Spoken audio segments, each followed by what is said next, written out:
know you're a musician that uses Ableton, so you want to start doing music tutorials. Like, you already have clarity. So if you have that, we can dial that in when we get there in a second.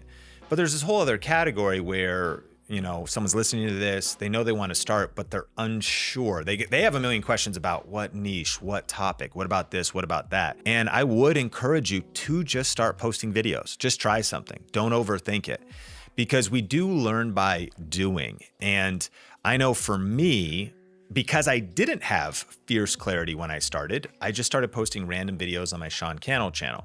There's a million lessons of mistakes I made, but the benefit of that was I started to learn how to film. I learned how to edit. I experimented with this topic, that topic.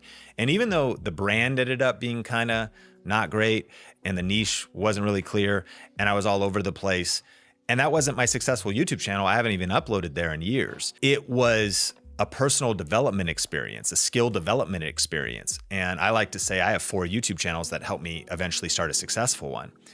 So absolutely, in 2024, start as soon as possible. Don't put it off. Don't just watch YouTube videos. Don't just consume information. We learn by doing. Take action.